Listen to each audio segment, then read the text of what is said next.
네, 할렐루야. 네, 하나님께서 우리를 사랑하시고 오늘 우리 이 자리 가운데 우리와 함께 하신 줄로 믿습니다. 네, 우리 괜찮으시면 옆에 계신 분들에게 한번 인사해 주셨으면 좋겠습니다. 하나님께서 우리를 사랑하십니다. 네.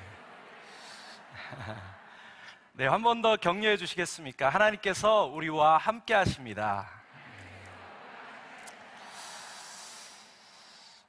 네, 여러분, 이렇게 귀한 우리 다니엘 기도회를 통해 여러분 만나 뵙게 되어서 정말로 반갑습니다. 저는 레바논에서 사역하고 있는 김마라나타 선교사입니다. 네, 저희 아내의 이름은 손 아멘입니다. 네, 할렐루야의 짝이 아멘인 것처럼 우리 마라나타의 짝도 아멘입니다. 우리 성경 마지막 책 요한계시록의 마지막 장 성경을 마감하시면서 우리 예수님께서 우리에게 주시는 약속의 말씀입니다. 내가 속히 오리라. 내가 속히 오리라. 내가 속히 오리라. 신랑 되신 예수님의 이 고백 앞에 우리 신부된 우리 교회의 고백은 화답은 아멘으로 저희가 화답해야 될 줄로 믿습니다. 마태복음 24장 14절에 있는 말씀처럼 이 천국 복음이 모든 민족에게 증언되기 위하여 온 세상에 전파되리니 그제야 끝이 오리라. 모든 민족에 주님의 복음이 증거되면 우리 사랑하는 예수님께서 영광 중에 다시 오실 줄로 믿습니다. 아멘. 저희 가정 사진을 좀 잠깐 보면 저희 아이들이 4명이 있습니다. 네. 저희 첫째는 한국에서 태어났고요, 둘째는 요르단에서 태어났습니다. 그리고 셋째는 제가 이라크에 있을 때 태어났고, 넷째는 지금 레바논에서 태어났습니다. 그래서 원산지가 다 다릅니다. 네, 메이드 인 조르단, 메이드 인 레바논. 네, 그래서 저희 4명의 아이들과 함께 지금 중동에서 저희들이 17년째 사역을 하고 있습니다. 저희는 레바논에 자흘레라는 시리아 국경이 있는 도시에서 시리아 난민들을 섬기고 있습니다. 먼저 저의 간증을 좀 나누고 싶은데요. 저는 모태 신앙으로 태어났습니다. 근데 저에게 동생이 한 명 있는데 제 동생이 다운 증후군입니다. 사춘기가 되면서 이런 질문이 들기 시작했습니다. 하나님 공평하시다고 하셨는데 왜 제 동생을 이렇게 만드셨습니까?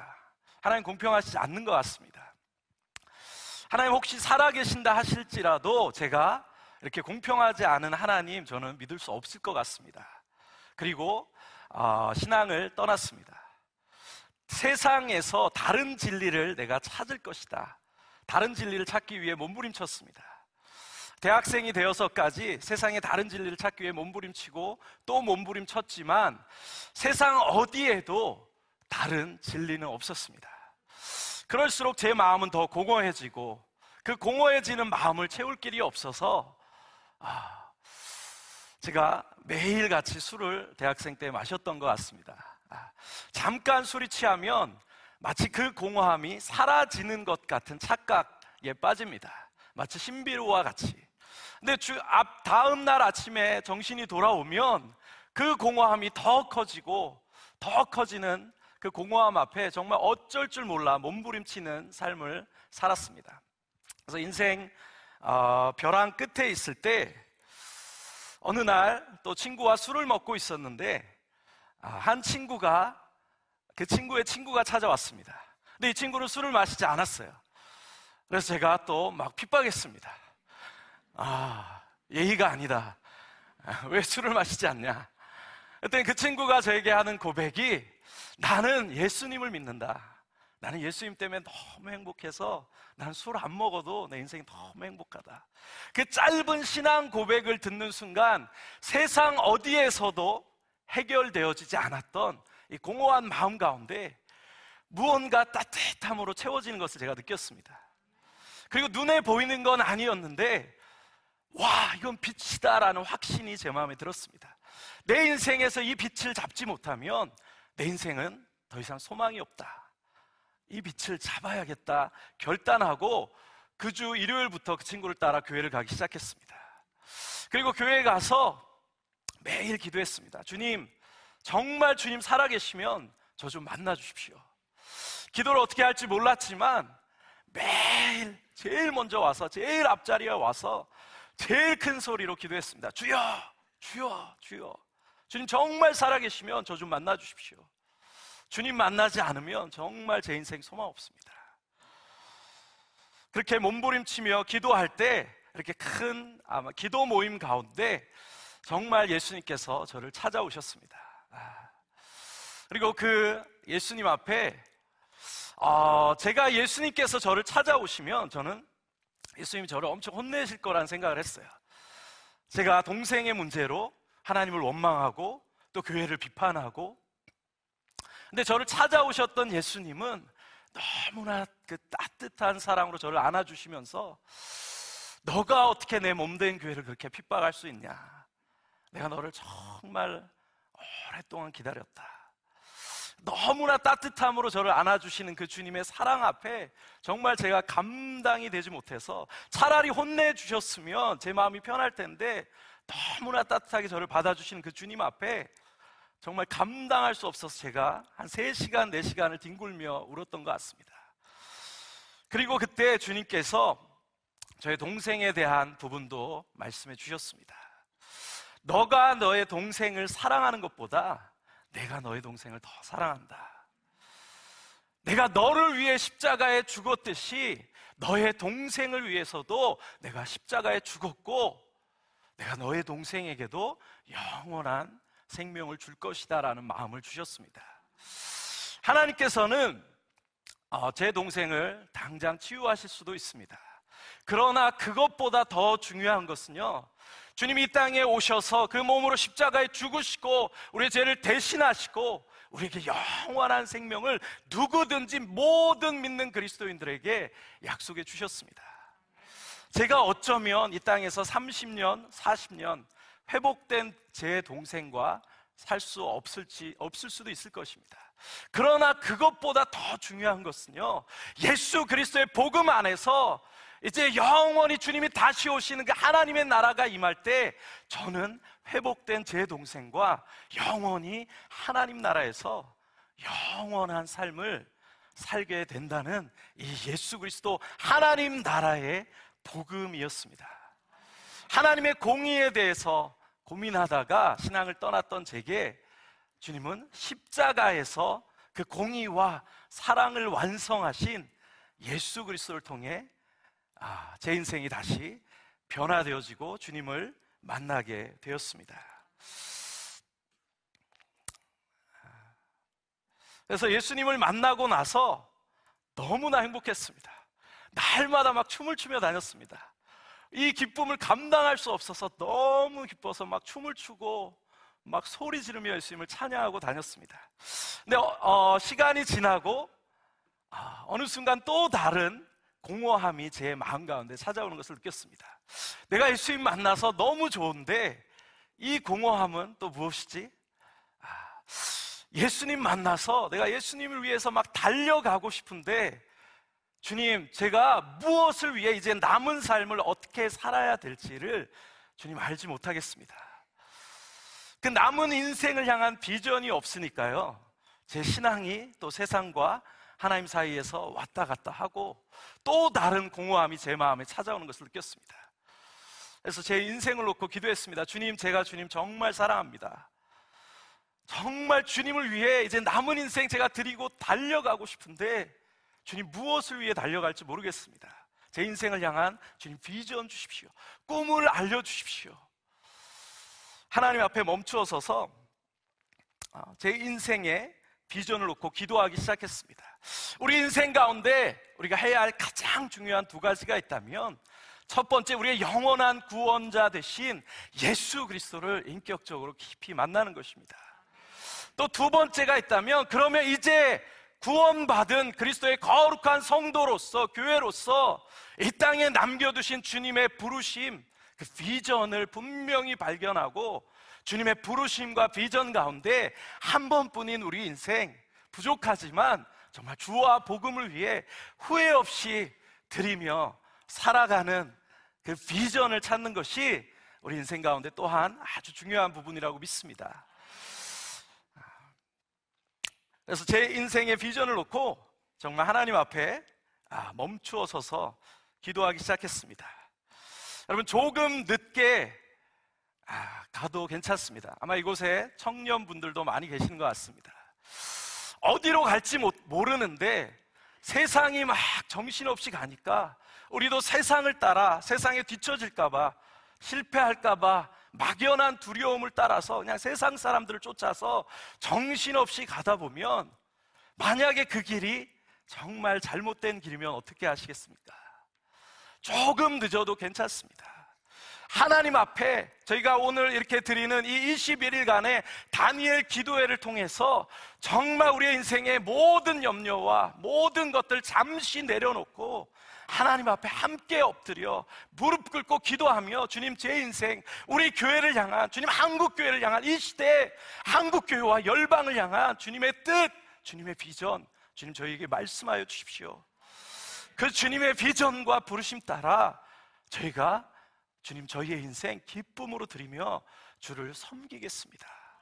정말 이 다니엘 기도의 기간 동안 하나님께서 우리에게 주님의 놀라운 비전과 부르심을 회복하여 주시고, 정말 우리 인생을 분명하게 또 달려갈 수 있는 비전을 주시리라고 믿습니다.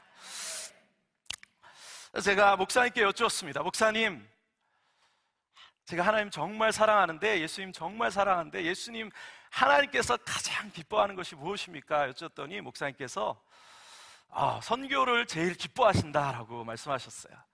그렇습니까? 그러면 목사님, 제가 선교가 뭔지 모르지만 저 선교하겠습니다. 그리고 단기 선교를 갔습니다. 필리핀을 갔어요. 근데 필리핀에 가서 다른 것은 기억나지 않는데 그곳에 계셨던 선교사님의 모습이 저에게 충격으로 다가왔습니다. 왜냐하면요, 제가 예수님 믿고 날마다 했던 기도가 있습니다. 예수님, 저 선교사님, 목사님 이런 거 절대 시키지 마십시오. 저 주님 너무 사랑하지만 그런 거 절대 저 시키지 마십시오. 왜 그런 기도를 했냐면, 죄송하지만 그때 저의 눈에는, 죄송하지만 목사님, 선교사님들의 모습이 왠지 죄송하지만 좀 불쌍해 보였습니다. 자유도 없는 것 같고 뭔가 하나님 앞에 이렇게 얽매여서 막 끌려가는 것 같은 그 모습이 좀 저는 그렇게 살고 싶지는 않았습니다. 그냥 세상에서 멋지게 살면서 하나님도 섬기고 싶다는 막연한 마음을 가지고 있었어요. 그냥 세상에서도 성공하고 하나님도 열심히 섬기고 싶다는 이 혼합주의적인 마음을 가지고 있었습니다. 근데 제가 선교지에 가서 만났던 선교사님의 모습은요, 너무 멋있었습니다. 세상 앞에 자신의 달려갈 그 분명한 비전, 분명한 목표를 향해 너무 당당하게 서서 후회 없이 달려가시는 그 모습이요, 너무 멋있었습니다. 그래서 저도 그 모습을 보면서 하나님께 이런 기도를 드렸습니다. 하나님, 저도 저렇게 살고 싶습니다. 저도 제 인생 주님을 위해 정말 저렇게 멋지게, 또 세상 앞에 당당하게 주님 주신 비전 따라서 주님 저렇게 살고 싶습니다. 그리고 정말 돌아와서 제 인생을 놓고 목숨을 걸고 기도하기 시작했습니다. 주님, 비전 주시지 않으면 저 주님 섬길 수 없습니다. 정말 목숨 걸고 기도할 때 하나님께서 마지막 순간에 창세기 12장 아브라함을 부르신 그 말씀을 제 인생을 향하신 말씀으로 주셨습니다. 어떤 특별한 경험이 아니고요, 창세기 12장 아브라함을 부르신 그 장면을 읽는데 제 안에 성령님이 주시는 깊은 내면의 확신이 있었습니다. 이 말씀이 내 인생을 향해 주신 하나님의 부르심과 약속의 말씀이다라는 확신이 있었습니다.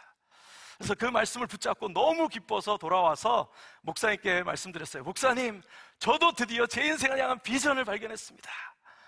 어떠니 목사님께서 형제 축하해, 하나님께서 형제를 선교사로 부르셨어 그러신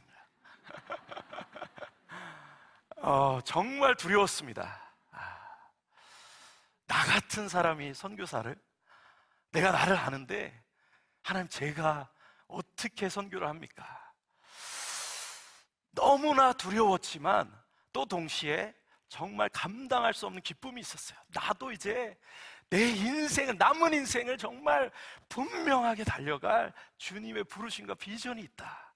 너무나 기뻤습니다.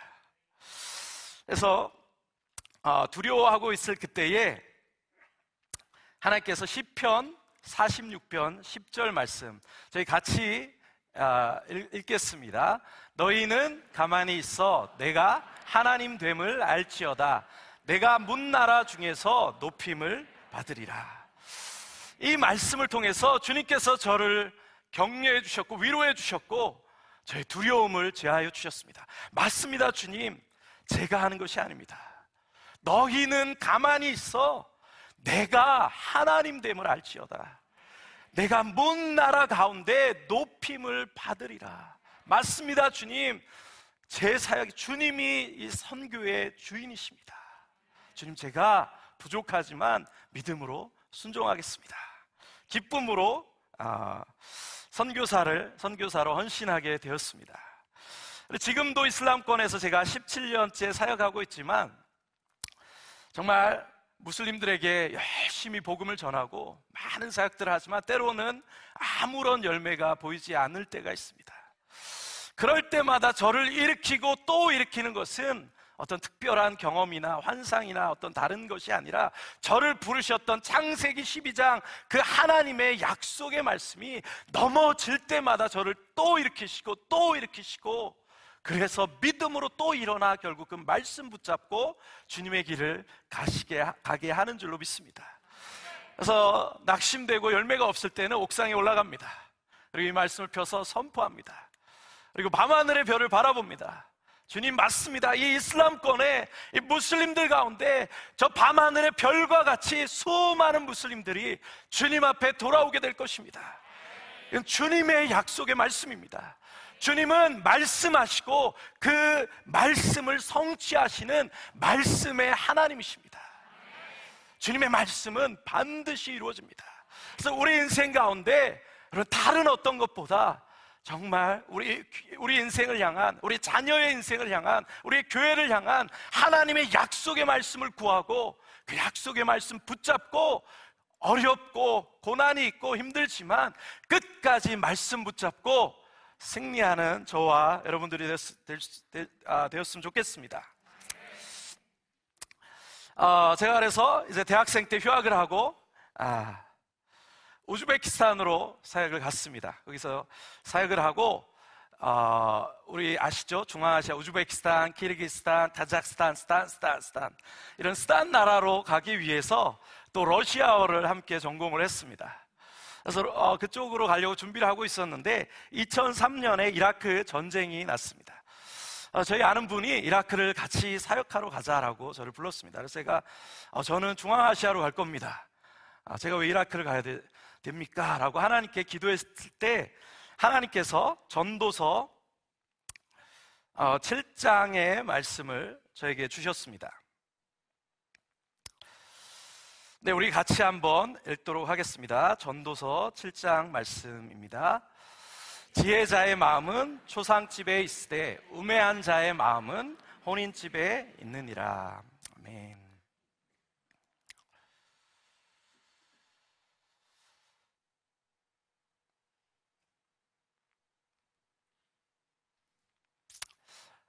이 말씀을 통해서 하나님께서 저를 이라크로 부르셨습니다. 초상집과 같은 이 이라크 땅, 하나님의 마음이 모든 열방과 민족 가운데 있습니다. 그렇지만 특별히 전쟁 중에 죽어가고 있는 초상집과 같은 이라크에 하나님의 마음이 급하시다라는 것을 알게 되었습니다. 그리고 그 초상집과 같은 그곳에 우리의 마음을 두는 것이 지혜이고 참 지혜자이신 하나님의 마음이 그곳에 급하시다라는 것을 알게 되었습니다. 그래서 제가 이라크로 2003년에 들어가서 이라크 전역을 다니며 복음을 전했습니다.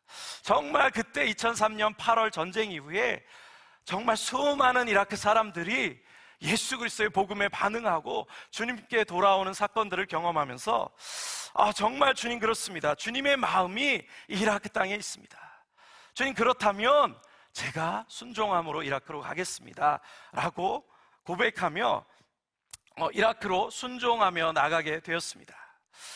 그래서 근데 2004년에 김선일 씨 사건이 나면서 제가 이라크를 들어가지 못하고 이제 요르단으로 가게 됐습니다. 그래서 요르단에 가서 우리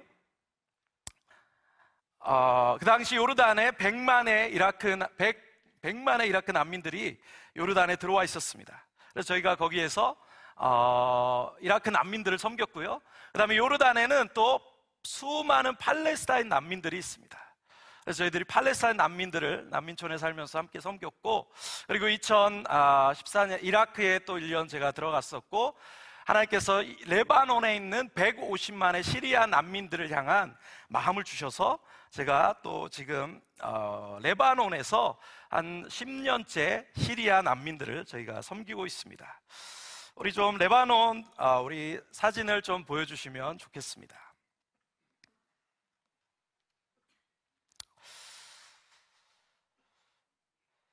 네, 레바논은 아주 우리가 너무나 잘 알고 있는 나라입니다.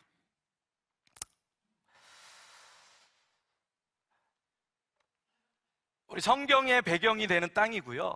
인구는 약 677만 정도가 됩니다.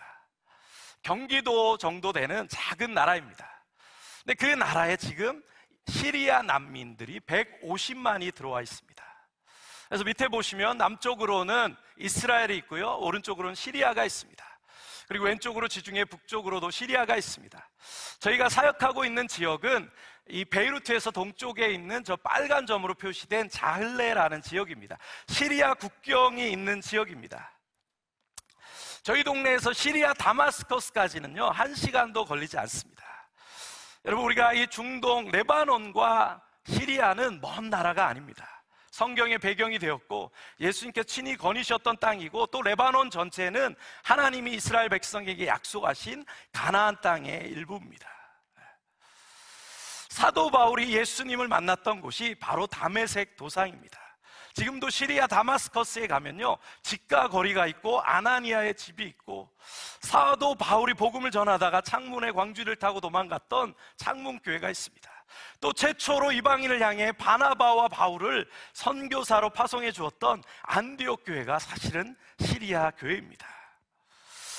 그 주님의 부흥이 있었던 그 땅이 전쟁이 있고 지금 150만이 시리아 레바논에 난민으로 나와서 지내고 있습니다. 우리 다음 사진을 한번 좀 보여주시면요, 여러분, 레바논 하면 한국에서 많은 분들이 오해를 가지고 계세요. 레바논 가면 막 위험하고. 절대 그렇지 않습니다. 시리아 전쟁도 지금 다 끝났고요. 레바논은 사실 정말로 아름다운 나라입니다.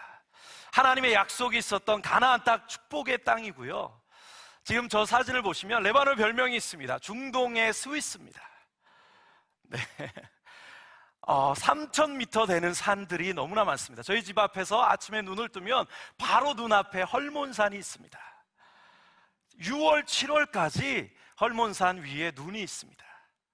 그래서 레바논은요 3월, 4월에 산 위에서 스키를 타고 오후에는 지중해 바다로 가서 또 수영을 할 수 있는 세계에서 유일한 너무나 아름다운 나라입니다. 여러분, 절대로 위험하지 않습니다. 제가 레바논에서 한국 간다 그러면요 저희 교회 친구들이 너무 저희를 염려하면서 기도합니다. 너 그 위험한 한국에 왜 가냐? 한국 가면 큰일 난다. 너 지금 핵무기 날아오고 로켓 날아오고 너무 위험하다. 안전한 레바논에 있어라. 우리 친구들이 저를 염려하며 기도합니다. 근데 한국에서는 또 저희가 레바논을 보면 정말 위험한 땅이라고 생각하지만 절대로 그렇지 않습니다. 정말 너무 아름답고 하나님의 은혜가 있는 정말 아름다운 땅이 바로 이 레바논입니다. 우리 한 번 더 다음 사진 보여주시면요, 또 레바논 하면 성경에 레바논의 백향목이라고 나옵니다. 이 백향목의 이름이 하나님의 나무입니다. 솔로몬 성전을 지었던 그 성전 건축의 재료가 되었던 나무입니다. 그래서 보시면 저 나무가 3,500년 된 나무입니다. 높은 곳에 지금도 3,500년, 4,000년을 백향목이 저렇게 아름답게 자라고 있습니다. 네, 한 번 더 넘겨주시면요.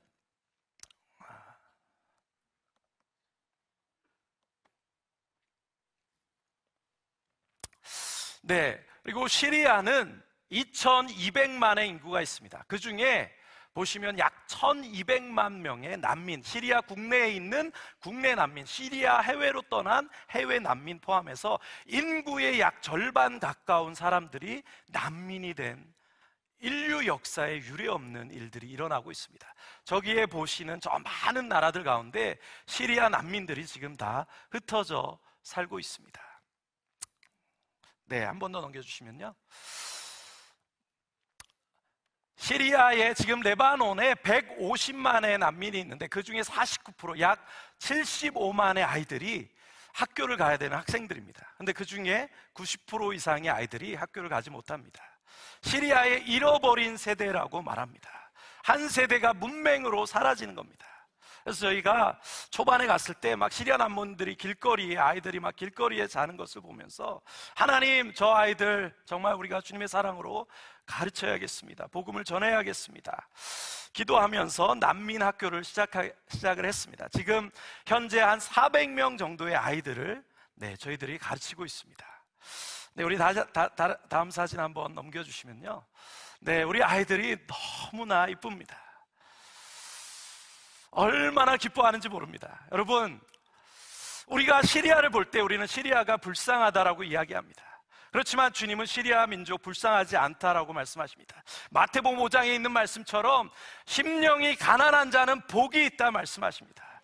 애통하는 자는 복이 있다 말씀하십니다. 6.25 전쟁 이후에 가난했던 시절 심령이 가난하고 애통했던 우리 한국교회 위에 하나님의 나라가 임하고 하나님의 위로가 임하셨던 것처럼 지금 저 땅의 시리아 난민들 가운데 하나님의 나라가 힘있게 능력으로 임하고 있고요, 저들 가운데 하늘의 위로가 부어지고 있습니다. 주님이 저들을 향해 시리아는 복이 있다라고 말씀하십니다. 지금 경제 위기와 국가 부도로 고통받고 있는 레바논은 복이 있다라고 말씀하십니다.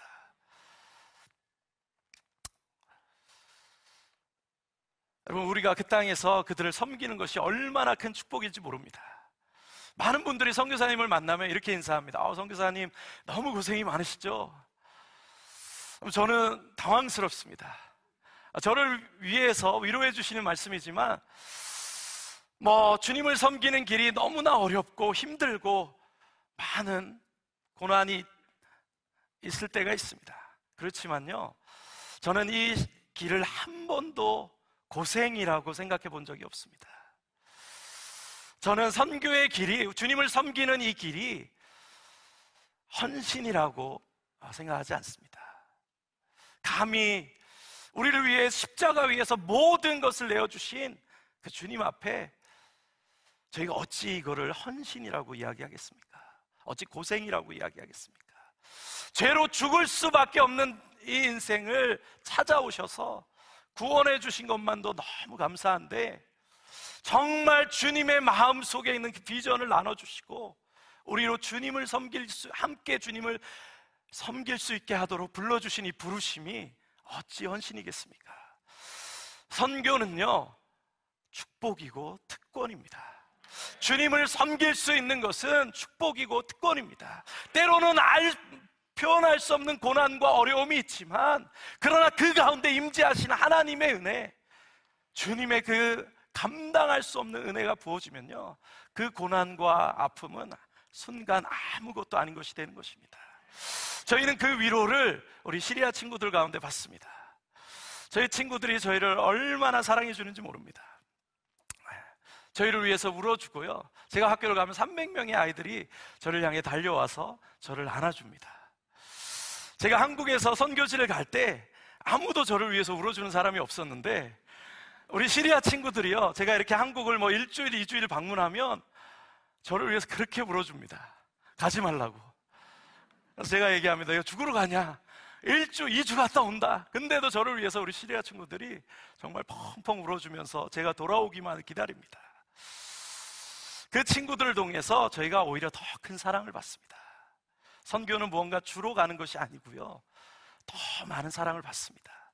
저희가 그 소망 없는 그들에게 나아가서 작은 사랑 줬을 뿐인데, 그 친구들은 그 작은 사랑에 너무 기뻐합니다. 한 번도 들어본 적 없는 복음, 한 번도 받아본 적 없는 그 예수님의 사랑, 그 사랑 앞에 우리 친구들이요 너무 기뻐합니다. 그리고 저희 가운데 더 큰 사랑을 돌려줍니다. 저희가 오히려 더 많은 사랑을 받습니다. 한국에서는 저희가 많은 것을 줘도 우리 아이들이 기뻐하지 않습니다. 감사하지 않습니다. 네, 우리 아이들 시리아, 레바논에 우리 시리아 친구들에게 보내십시오. 우리 아이들의 감사가 회복될 겁니다. 우리 아이들은 정말 작은 것 하나에도 너무 기뻐하고 감사하고 저희 가운데 더 큰 사랑을 돌려줍니다. 아침마다 제 책상에 가면 꽃이 있고요, 선물이 있고, 길에서 오다가 줄 게 없으니까 막 들꽃이라도 꺾어서 제 책상 위에 올려줍니다. 그런 사랑을 저희가 어디 가서 받을 수 있겠습니까? 정말 주님을 섬길 수 있는 것은 정말 특권인 줄로 믿습니다.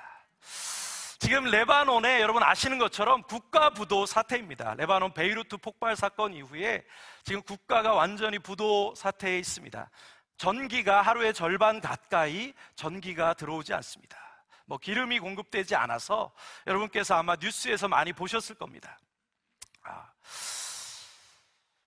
그래서 공무원들의 월급이 1,500불이었는데 지금 70불이 됐습니다. 근데 전기세가 100불이 넘습니다. 청년들이 소망이 없습니다. 그 나라를 떠나는 것이 그 땅의 청년들의 유일한 소망입니다. 레바논 청년들의 상황이, 레바논 국민들의 상황이 이렇게 어렵다면요, 그 안에 있는 150만 시리아의 난민들의 상황은요 훨씬 어렵습니다. 10년이 지나면서 지금 국제사회가 시리아에 아무도 관심을 갖지 않습니다. 많은 NGO들도 다 우크라이나로 지금 떠나가고 있습니다. 레바논 정부는 이 150만의 시리아 난민을 쫓아내려고 계속 이들을 쫓아내기 위해서 시도하고 있습니다. 시리아로 돌아갈 수도 없고, 레바논에서도 거주할 수 없고, 유럽으로 가는 길도 지금은 막혀 있습니다. 정말 갈 곳이 없는 이 시리아 민족. 코로나로 우리 교회들도 여러 가지 상황 가운데 사역들이 많이 위축되고 있습니다. 정말 이 소망 없는 시리아 난민들, 한국의 상황도 너무나 어렵지만, 저희들의 상황도 너무나 어렵지만, 우리가 눈을 들어 열방을 바라보면요, 우리 파키스탄 영상 보신 것처럼 지금 전 세계는 정말 저희의 고난과 아픔과 비교할 수 없을 정도로 많은 환난 가운데 있습니다. 그래서 우리 시리아를 위해서, 레바논을 위해서 우리 한국교회가 함께 기도해 주시기를 요청드립니다.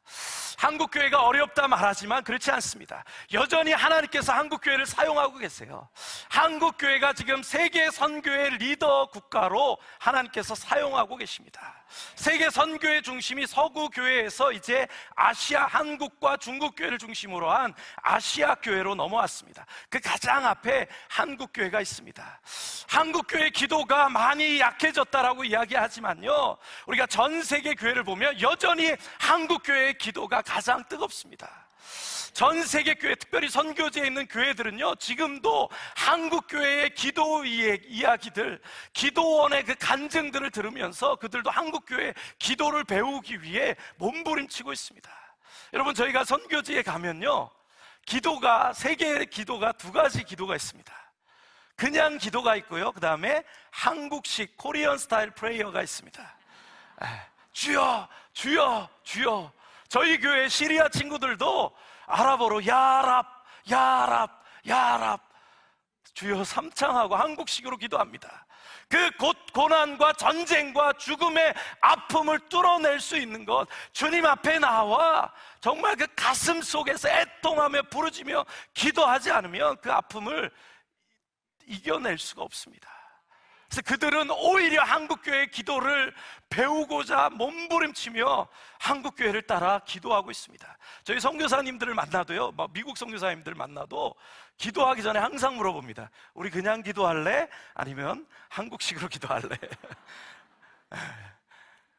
하나님께서 한국교회 가운데 위대한 영적인 유업을 주셨습니다.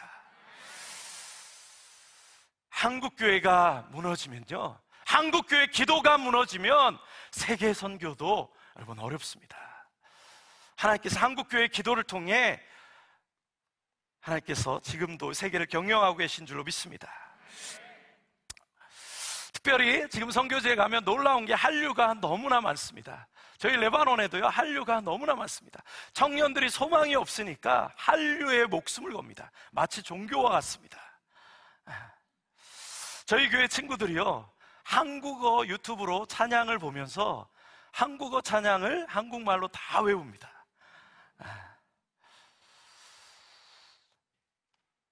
여러분, 레바논이 중동에서 성형 수술을 가장 많이 하는 나라입니다. 근데 우리 중동의 친구들은요, 한국 사람의 외모를 부러워합니다. 우리 한국 사람들은 다 BTS처럼 잘생긴 줄 압니다. 어디를 가든지 일단 한국에서 왔다 그러면 환영받습니다. 그리고 한국의 드라마와 그런 K-팝 가수들의 이야기를 꺼내면서 자연스럽게 친구가 됩니다. 여러분, 이게 어떻게 가능한 일이겠습니까? 하나님께서 여전히 한국교회를 이 세계 선교의 리더로 쓰시기 위해서 한국 민족을 축복해주고 계신 것입니다. 너무나 선교적으로 아주 좋은 도구가 되고 있습니다. 그래서 우리 중동에 있는 친구들 수술할 때 항상 하는 이야기였어요. 한국 사람처럼 그 친구들은요, 코를 작게 하는 수술을 합니다. 코를 낮추는 수술을 합니다. 눈을 작게 하는 수술을 합니다. 여러분, 자부심을 가지십시오. 하나님께서 세계의 이 미의 기준을 바꿔주셨습니다. 저희의 코와 이 눈을 저들이 너무 부러워하고 있습니다. 이 쌍꺼풀 없는 작은 눈을 너무나 부러워합니다, 여러분. 네, 하나님 주신 축복입니다. 아멘. 네. 정말 하나님께서 이 시대에 한국교회를 여전히 사용하고 계십니다. 우리 시편 110편 3절 말씀 같이 아까 읽으셨지만 한 번 더 읽도록 하겠습니다. 주의 권능의 날에, 네, 중간에 말씀이 생략됐는데요, 우리 이 말씀 너무나 잘 아시는 말씀입니다. 주의 권능의 때에, 마지막 때에 새벽 이슬 같은 주의 청년들이 거룩한 옷을 입고 즐거이 헌신하겠다라고 말씀하고 계십니다. 그래서 이 말씀은 우리 청년들을 향한 말씀입니다. 그렇지만 여러분, 성경이 하나님께서 말씀하시는 청년은요, 육체의 나이가 아닙니다. 우리 장로님들, 권사님들 기뻐하십시오.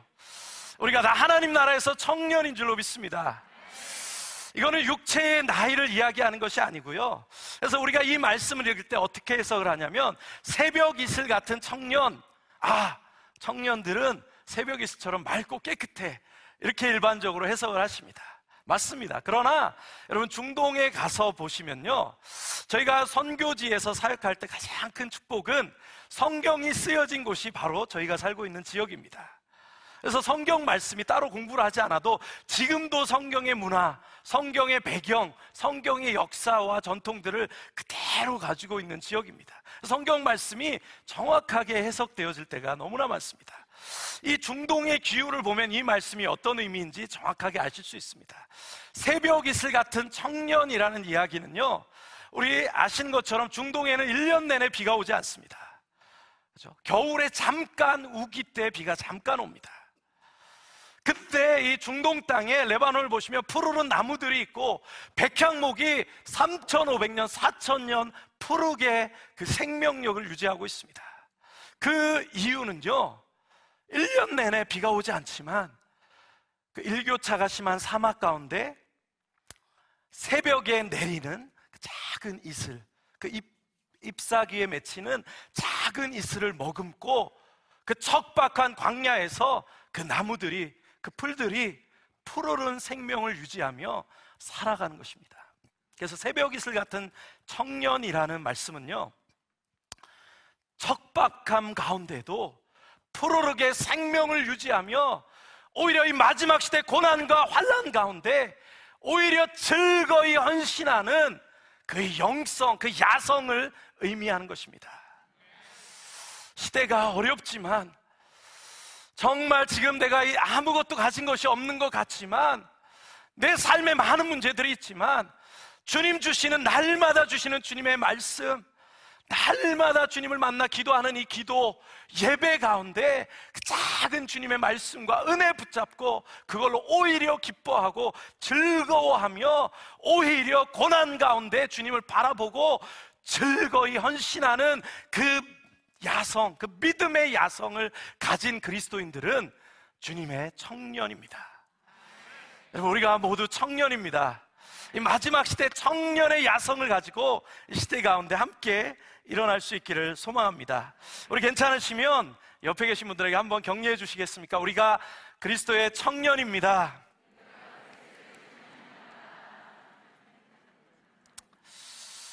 아멘. 하나님께서 우리 다니엘 기도회를 통해서, 우리의 무릎꿇음을 통해서 우리 한국교회 다시 이 고난 가운데 청년의 야성을 회복케 하시고 다시 믿음으로 일어나 우리 한국교회를 통해 이 마지막 시대에 위대한 역사를 이루어 주실 줄로 믿습니다. 제가 요르단에서 이제 5년 사역을 하고요, 한국으로 안식년을 나오게 되었습니다. 안식년을 나왔는데 저희 파송했던 교회가 이제 문을 닫게 되었습니다. 또 다른 많은 후원교회들도 문을 닫게 되었고, 또 어떤 목사님은 문을 닫게 되었습니다. 그래서 파송교회와 후원교회들이 갑자기 사라졌습니다. 그리고 하나님께서 선교단체도 사임하게 하셨고, 저희가 관련된 모든 관계와 사람들을 끊으시고 저희를 광야로 보내셨어요. 요르단에서 제가 5년 동안 최선을 다해서 무슬림들에게 복음을 전하고 정말 요르단 마을 다니면서 사역을 했습니다. 근데 아무 열매도 없는 것 같았고, 또 사역자들과의 관계도 어려워졌고, 정말 망한 것 같은 심정으로 한국에 돌아왔습니다. 정말 원망하는 마음이 생겼어요. 하나님, 제가 20대부터 지금까지 주의 복음을 위해, 선교를 위해 달려왔는데 하나님, 그 결과가 왜 이렇습니까? 저는 최선을 다했습니다. 그리고 광야 가운데 이제 혼자 있는데 그곳에서 제가 하나님을 깊이 만나기 시작했습니다. 하나님께서 저를 광야로 보내신 것이 정말 저를 살리시기 위함이셨다는 것을 알게 되었습니다. 왜냐하면 제가 요르단에서 열심히 사역했던 이유가 있습니다. 하나님을 사랑해서이기도 하지만 제 마음 가운데 더 큰 부분은 교회와 사람들에게 인정받는 유명한 사역자가 되고 싶은 이 영적인 야망이 있었습니다. 그래서 하나님께서 망하게 하신 것이 축복이었죠. 그래서 사람들 앞에서 저를 끌어내시고 광야 한가운데 던져 놓으셨습니다. 사람들의 인정받고 싶은 그것이 거쳐지니까 광야 한가운데서 하나님이 다시 보이기 시작했고, 하나님과 깊이 제가 만나게 되었습니다. 그리고 정말 주님께 고백했습니다. 주님, 감사합니다. 정말 주님, 저를 살리시려고 망하게 하셨군요. 그리고 제가 주님을 깊이 만나고 제 선교지로 다시 나가야 되는데 나갈 방법이 없었습니다. 파송교회도 없어졌고요, 단체도 없어졌고, 도저히 나갈 수 있는 방법이 없었어요. 근데 어떤 한 회사에서 연락이 왔습니다. 이라크에 큰 프로젝트를 하는데 중동 지역 전문가가 필요하다. 그래서 저한테 연락이 왔습니다. 그래서 제가 이라크로 보내준다니까 저는 너무 기뻐서 그럼 제가 이라크로 가겠습니다 하고 회사를 통해서 이라크를 들어가게 됐습니다. 저는 일하러 간 게 아니라 이라크에 가서 10년 동안 못 들어갔는데 하나님, 제가 이라크에 이렇게 문을 열어주셔서 감사합니다. 선교하러 들어갔습니다. 근데 회사에서 저는 회사 일을 한 번도 해본 적이 없습니다. 대학생 때부터 선교만 했습니다. 근데 처음으로 그때 제가 정직원으로 뽑혔다라고 얘기를 하니까 주변에서 막 너무 기뻐하시는 거예요. 저는 사실 너무 창피한 이야기인데 정직원과 계약직이 있다는 것조차 몰랐습니다. 왜냐하면 저는 대학생 때부터 오직 선교만 해서 회사를 전혀 몰랐어요. 정직원이 뭔데? 좋은 거야. 그리고 제가 요르단에서부터 사역했던 모든 기관들을 다 경력으로 인정해서 저를 매니저급으로 엄청 높게 뽑아줬어요. 저는 회사 일 하나도 할 줄 모르는데. 그리고 연봉을 너무 많이 줬습니다. 억대 연봉을 줬어요. 저는 20대부터 소위 말하는 이제 페이스 미션이라고 합니다. 믿음 선교. 10원 하나 받지 않고 정말 10원 한 푼 받지 않고 믿음으로 주님만 의지하며 지금까지 살아왔는데 첫 연봉이 억대였어요. 그래서 너무 많이 줘서 제가 너무 당황스러웠지만, 그래서 이라크에 소위 말하는 대기업이었습니다. 그래서 이라크에 들어가서 있으면서, 근데 하나님께서 저희를 참 훈련하시고 많은 것을 가르쳐 주신 시간이었습니다. 왜냐하면 저희가 막 그 전에 선교제 살 때는 한 달에 작은 돈 가지고 너무 행복하게 살았는데, 이 막 돈이 너무 많잖아요. 근데 어떻게 쓸 줄을 모르는 겁니다. 페이스 미션 할 때 10원 하나 받지 않아도 하나님 안에서 부족함이 없었는데, 하나님이 갑자기 큰 돈을 주시니까요, 저희 안에 너무 큰 욕심들이 생겨나니까 억대의 돈을 받는데도 부족한 겁니다. 다른 거 한 거 없어요. 저희 아이들 그동안 못 해준 거 해주고 그냥 아이들을 위해서 했는데 부족한 거예요. 그걸 통해서 무엇을 배웠냐면요, 저는 늘 믿음 선교를 했기 때문에 재정 훈련이 너무 잘 돼 있다고 생각했는데, 하나님께서 제 안에 얼마나 제가 돈을 사랑하는지를 적나라하게 드러내 주셨습니다. 우리가 없을 때는 누구나 겸손합니다. 그러나 진짜 실력은 하나님께서 은혜를 주시고 축복을 주실 때 우리의 진짜 영성이, 실력이 드러나는 겁니다. 그래서 제가 그때 정말 회개했어요. 하나님, 제가 돈을 너무나 사랑했던 사람입니다. 사도 바울이 고백했던 것처럼 내가 가난할 때나 풍부할 때나 일체의 비결을 배워야 되는데, 주님, 제가 너무나 준비가 되지 않았습니다. 그리고 회개했습니다. 그리고 그곳에서 일을 하면서 이제 제가 이라크 정부의 높은 분들을 만난 일을 했습니다. 근데 그 당시가 이래 전쟁 이후에 이라크의 상황이 어려웠습니다. 그래서 어떤 일을 하려고 하면 소위 말하는 이제 뇌물을 좀 요구하는 경우들이 많았어요. 그래서 높은 분을 만나러 갔는데 어느 날 저에게 너 이 일을 하려면 종이를 좀 가져와 이러는 거예요. 저는 회사 일을 한 번도 안 해봐서 또 순진하게, 와, 이라크 전쟁 이후에 지금 이라크 관공서에 A4 용지가 하나도 없나 보다. 그래가지고 제가 그 정도는 내가 줄 수 있지. 그리고 A4 용지를 한 박스 들고 다음날 그분을 찾아갔습니다. 그때 그분과 그분의 이제 같이 일하시는 분들이 막 흥분하시는 거예요. 왜냐하면 종이 가져오라는 이야기가 돈 가져오라는 은어였습니다. 근데 제가 저는 회사 일을 안 해봤으니까 그걸 몰라가지고 순진하게 너무 해맑은 모습으로 A4지를 한 박스 들고 그분에게 찾아갔어요. 그때 이분이 너무 흥분하시면서 A4지 박스를 열어봤는데 아무리 뒤지고 뒤져도 A4 용지만 나오는 겁니다. 했더니 이분들이 너무 당황스러우시니까, 여러분, 너무 사람이 당황스러우면요 화도 안 납니다. 막 갑자기 껄껄껄 웃기 시작하시면서 그분이 저한테 뭐라냐면, 내가 너 같은 사람 처음 본다. 야, 앞으로는 내가 너한테 절대 뭐 이런 거 요구 안 하겠다. 너와 나는 이제 친구다. 그러면서 그분이 저희 모든 일을 너무 잘 도와줬습니다. 와, 그것을 통해서 정말 하나님의 은혜를 제가 경험하게 됐습니다. 여러분, 이 마지막 시대가 어렵습니다. 우리가 세상에서 여러분 악한 것에 미련한 것이 지혜인 줄로 믿습니다. 아무리 시대가 변하고 시대가 어렵고 우리가 말씀을 따라 세상에 살아갈 때 세상 사람들이 우리를 핍박한다 할지라도, 여러분, 주님의 말씀을 따라 사는 것이 능력이고 지혜이고, 악한 것에 미련한 것이 정말 그게 우리의 능력인 줄로 믿습니다. 세상 사람들이 우리가 말씀을 따라 살면 핍박합니다. 맞습니다. 그러나 그곳에 주님이 함께 하시고, 그리고 진짜 고난이 올 때 그분들도 어떤 사람을 찾냐면요, 타협하는 그리스도인이 아니라 핍박 가운데도 목숨 걸고 말씀 따라 하나님을 섬기는 그 사람을 찾습니다. 세상도 압니다. 저 사람은 진짜다. 여러분, 세상에서 진짜 성공할 수 있는 비결이 저는 여기에 있다고 믿습니다. 정말 높으신 분들은요, 제가 그 대기업의 소위 높으신 분들과 일을 하면서 정말 경험했습니다.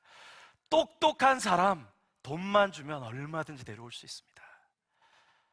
근데요, 정말 자기 옆에 정말 정직하고 칼이 들어와도 거짓말하지 않고 정말 신뢰할 수 있는 그 한 사람, 돈 주고 절대 데려올 수 없습니다. 근데 그리스도인들이 세상에 이렇게 목숨 걸고 말씀을 따라 정직하게 살면요, 오히려 그분들도 인정하고 그 그리스도인을 본인 옆에 두고 싶어 하십니다. 그게 다니엘의 이야기고요, 그게 느헤미야의 이야기입니다.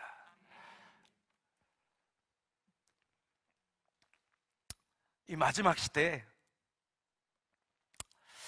정말 우리가 다니엘과 같은 믿음으로 세상을 이기는 권세 있는 교회로 일어날 수 있기를 소망합니다. 그래서 제가 돈을 너무 많이 줘서 이제 나왔어요. 왜냐하면 너무 좋더라고요. 네. 제가 선교사인데 돈을 너무 많이 줘서 하나님, 제가 이렇게 살다가는 제가 타락할 것 같습니다. 선교사 길 가기 싫을 것 같습니다. 하나님, 제가 이거 내려놓겠습니다 하고 멋지게 사표를 던지고 나왔습니다. 저는 너무 주위에서 좋아할 줄 알았는데 제 주변에서 난리가 난 겁니다. 엄청 욕을 먹었어요. 이 미련한, 한심한, 네가 지금 아이들이 셋인데 파송교회도 없고 단체도 없고 아무것도 없는데 어떻게 무책임하게 그렇게 너가 그거 다 던져버리고 나오냐. 제가 한 번도 부르심에 흔들린 적이 없는데 이 무책임이란 단어에 정말 제가 무너지기 시작했습니다. 내가 무책임한 건가? 내 아이들이 셋인데 정말 마음이 무너지기 시작했어요. 근데 어떤 선배 선교사가 저에게 이 말을 했습니다. 우리 다시 벼랑 끝에 서자. 맞습니다, 주님. 제가 20대부터 믿음 선교하고 내 벼랑 끝에서 주님만 붙잡고 달려왔을 때 지금까지 한 번도 부족함이 없었는데 하나님, 제가 30대가 되고 40세가 된다고 주님이 제 인생 책임지시지 않겠습니까? 맞습니다, 주님. 제가 다시 벼랑 끝에 섭니다. 믿음으로 멋지게 사표 내고 나왔습니다. 그럼 저는 하나님께서 막 당장 열어주실 줄 알았는데 1개월 지나고 2개월이 지나고 3개월이 지나도 아무것도 열어주시지 않았어요. 밖에 나갈 차비도 없고 아이들이 있는데 아이들에게 때로는 먹일 음식을 살 돈도 없을 정도로 아무것도 열어주지 않아서 정말 비참했습니다. 아버지 된 심정으로 정말 죽고 싶은 마음이 들 정도로 힘들었어요. 근데 막 죽을 생각이 드니까 억울한 마음이 들었습니다. 하나님, 제가 선교사인데 이렇게 죽을 수는 없습니다. 제가 죽을 때 죽더라도 주님, 레바논 가서 죽겠습니다. 저에게 편도 비행기 값만 주시면 저희 레바논 갑니다. 주님, 편도 비행기 값 주십시오. 아내와 결단하고 저희가 레바논 가기로 결단했습니다. 근데 그 기도를 드리는 순간 하나님께서 모든 문들을 열어주시기 시작하셨고 저희를 레바논으로 보내셨어요. 그러면서 하나님께서 저에게 말씀하셨습니다. 네가 하는 거 아니다. 내가 한다. 너 자신 드러내지 말라. 너 돈 없고 교회 없고 단체 없고 아무것도 없어 선교 못한다 했지. 내가 네 인생 가운데 어떻게 하는지 봐라. 그리고 하나님께서 제 인생 가운데 막 사역들을 열어가기 시작하시는데요, 감당할 수 없을 정도로 하나님께서 일을 해가 시작합니다. 막 제가 헉헉될 정도로 주님이 열어가기 시작하시고요, 저희가 지금 400명의 4개의 학교에 400명의 아이들을 하고 있고요, 시리아 난민들을 교회를 개척해서 사역을 하고 있고, 요즘에 또 올해부터 레바논 청년, 청소년들 대상으로 교회를 개척해서 사역을 하고 있습니다. 저 한 번도 부족함이 없이 주님께서 넘치도록 부어주셨어요. 정말 코로나로 또 다 문을 닫을 수밖에 없는 상황이었는데도 하나님께서 또 어느 곳에서 캐나다의 한 권사님이 연락을 주셨어요. 기도하는데 자꾸 생각난다. 학교에 무슨 일이 있냐. 저희가 문을 닫을 수밖에 없는 상황입니다. 그래서 하나님께서 저를 생각나게 하셨나 봅니다. 권사님께 전화 주셔서 권사님께서 또 도움을 주시고, 전혀 알지 못하는 교회에서 또 전화 오셔서 도움을 주셔서 저희가 지금 이 400명의 아이들을 계속 가르치고 사역들을 감당하고 있습니다. 여러분, 제가 가진 것이 없었던 것이 저에게는 정말 축복이었습니다. 의지할 것이 아무것도 없었고 의지할 사람이 아무것도 없었기 때문에 저희는 날마다 목숨 걸고 예수님만 붙잡았습니다. 주님 아니면 저는 죽습니다. 목숨 걸고 주님만 붙잡았습니다. 그래서 주님이 저희를 축복해 주신 줄로 믿습니다. 여러분, 우리 가운데 아직 정말 우리의 삶에 어려움이 있다면, 고난이 있다면, 정말 내가 청년의 때 아직 가진 것이 아무것도 없어서 정말 낙심되신다면 절대 낙심하지 마십시오. 우리의 고난은 축복입니다.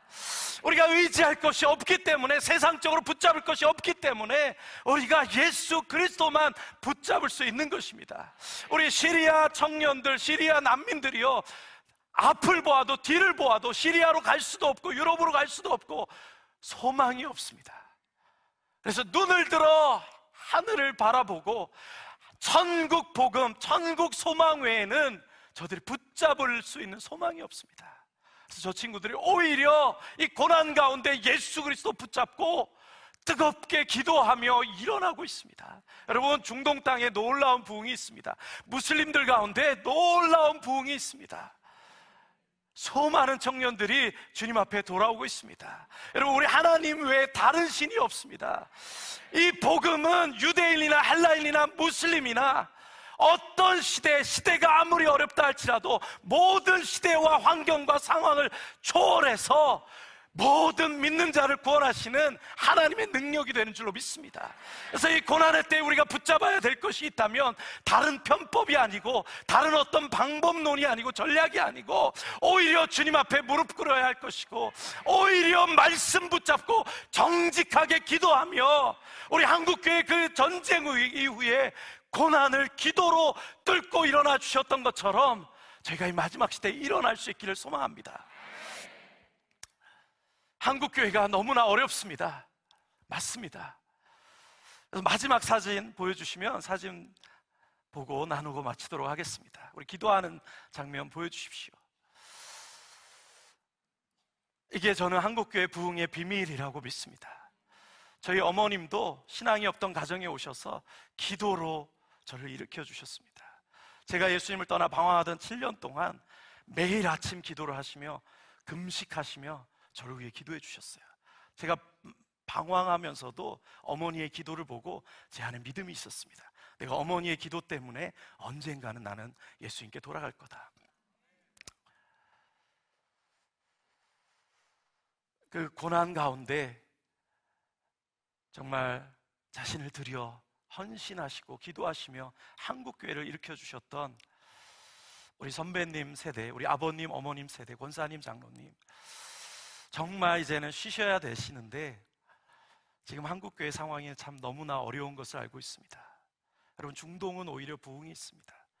우리 시리아 친구들이요, 매일 아침마다 한국교회를 위해 기도합니다. 시리아 교회는 정말 부흥이 있습니다. 다시 한번 이 위기 가운데 우리 어머님, 아버님 세대, 권사님, 장로님들께서 다시 한번 우리 다음 세대를 위해서, 우리 청년들을 위해서 기도해 주시기를 요청드립니다. 우리 청년들은 정말 한국교회, 우리 어르신 세대, 아버지, 어머니 절대 비난하지 않기를 바랍니다. 우리 부모님 세대의 헌신으로 우리 한국교회가 여기에 있습니다. 오히려 이제 우리가 무릎 꿇기를 소망합니다. 이제 그 바통을 이어받아 우리 청년 세대가 달려갈 때인 줄로 믿습니다. 저희가 이 시대 가운데 함께 무릎 꿇어 기도할 때 하나님께서 다시 한번 한국교회 가운데 놀라운 부흥을 주실 것입니다. 그리고 다시 한번 이 마지막 시대 한국교회를 통해 열방의 민족을 살려주시리라 믿습니다. 우리 조금 시간이 지났지만, 우리 죄송하지만 우리 짧은 우리 시리아 현지 친구의 간증 영상 함께 보시고 기도하고 마쳤으면 좋겠습니다.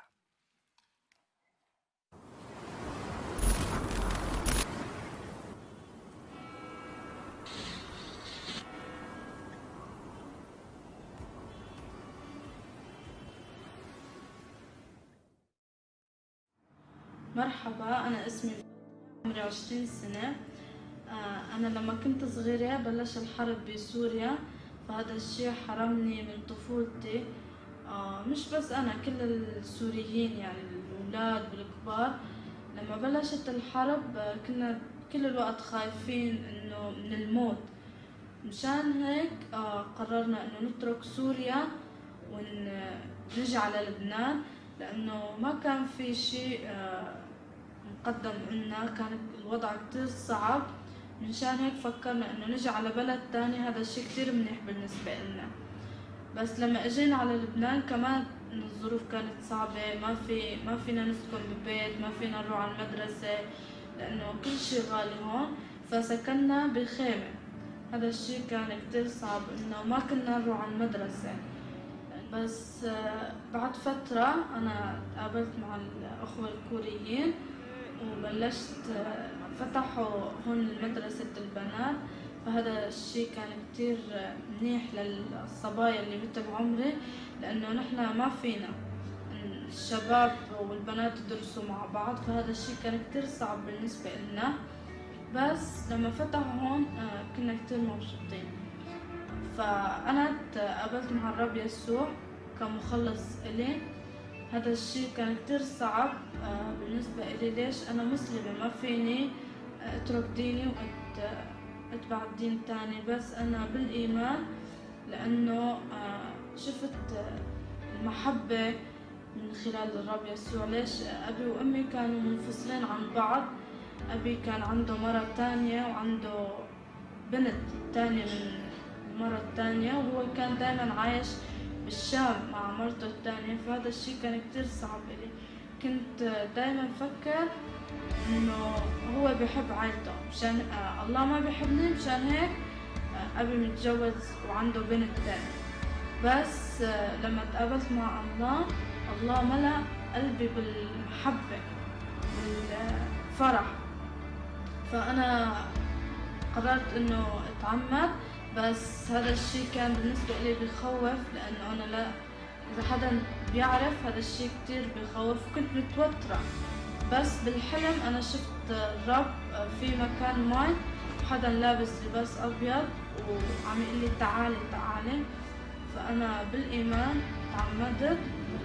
مريت بالظروف ومشاكل كتيرة، بس أنا بالإيمان كنت كل يوم صلي، يا رب ساعدني، يا رب بدي كمل معك يا رب بالطريق اللي أنت اخترت لي إياه. فأنا درست مدرسة الرؤية، واخترت إني يكون حلمي مرسلة للعالم وخصوصا تركيا. بس ما رحت. ليش؟ لأنه ما عندي جواز سفر وفيزا، بس عندي إيمان إنه الله راح يرسلني لتركيا يوما ما. فهون حياتنا هلا كتير نشكر الرب، كتير مبسوطين رغم الظروف اللي برا بلبنان والمشاكل. بس نحن نشكر الرب لأنه الله خلصنا واختارنا من العالم وجابنا للكنيسة لحتى نتقابل مع الله ونكون عنا فرح وسلام حقيقي ومحبة حقيقية. فأنا كتير مبسوطة لأنه بنشارك كلمة الرب يسوع مع البنات اللي مثل عمري، وهن كمان عم يجوا على الكنيسة بالفرح. كتير مبسوطين، ما عندهم مكان تاني لحتى يروحوا عليه أو شي، بس هون الكنيسة والمدرسة بالنسبة لهم كملجأ لحتى يخلصوا من الفرح، يخلصوا من الحزن والهموم اللي عندهم إياه. فهون المكان مملوء بالفرح وبالنعمة من خلال الأخوة الكوريين اللي موجودين معنا، دايما بيدعمونا بالصلاة، بيوقفوا معنا من خلال إذا كانت ظروفنا صعبة وعنا مشاكل، دايما هن واقفين معنا بالصلاة. فأكيد الله عنده هدف خطة لحياتنا ولمدرستنا. فنحن بالإيمان بدنا نتقدم كل يوم أمام الله ونعترف إنه هو الملك على حياتنا. كمان نحن عنا حلم نكون مرسلات بالعالم، بس هذا الشيء كتير صعب بسبب الفيزا وجواز سفر. كمان عائلاتنا ما بيسمحوا لنا إنه نطلع على بلد تاني لأنه نحن بنات، فهن عندهم عيب. بس نحن عنا إيمان، كل يوم بنصلي إنه الله يفتح لنا طريق الخدمة ونخرج بكلمة الله مع الأخوة العرب. مثل ما متى 9 العدد 37 بيقول الرب بيقول للتلاميذ الحصاد كثير ولكن الفعل قليلون. فنحن عم نصلي كل يوم إنه الله يفتح لنا طريق لحتى نكون فعلا في مكان ما في بلد تاني حتى نبشر كلمة الله ونكون الشبيبة اللي مثل عمرنا عندهم فرح وسلام مثل ما نحن عنا. نشكر الرب على الأخوة الكوريين إنهم دائما بيتركوا بلدهم، بيتركوا حياتهم، بيجوا على لبنان من أجلنا وهن دائما معنا. كمان نحن كمان نفس الشيء عم نصلي، نترك حياتنا ونترك بلدنا وعائلاتنا ونروح على بلد تاني حتى نفرجي الناس محبتهم. فشكرا كتير لكم لأنكم سمعتوني.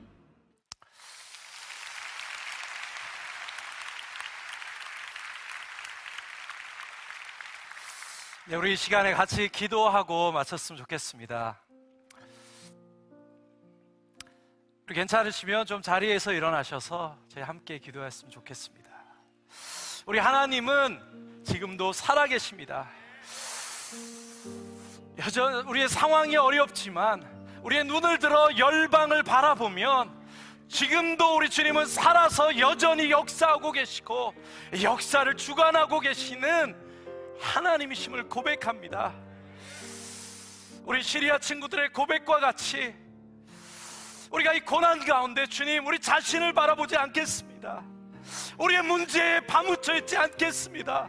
우리 믿음의 눈을 들어 크고 위대하신 그 주님의 영광을 바라보고 주님의 영광을 열방 가운데 선포합니다. 주님의 그 영광으로 우리 가정을 덮어주시고 하나님 우리 인생의 문제를 덮어주시고 한국교회 어려움 위에 덮어주시고 주님 한국교회 다시 일어나게 하여 주십시오. 이 고난 가운데 청년의 야성으로 다시 일어나 기도하며 우리가 한국교회 섬기기 원합니다. 주님 한국교회 가운데 세일을 하여 주십시오. 우리 다음 세대에 일어나게 하여 주십시오. 주님 아랍 이슬람들이 주님께 돌아오게 하여 주십시오. 하나님 우리 인생 부족하지만 주의 영광을 위해 사용하여 주십시오. 우리 한국교회 사용하여 주십시오. 복을 주십시오. 선교 복을 주십시오. 다음 세대들 살아날지어다. 주님 우리가 기도합니다. 한국교회 복을 허락하여 주십시오. 우리 함께 주님의 이름을 부르며 함께 기도하며 나가겠습니다. 주여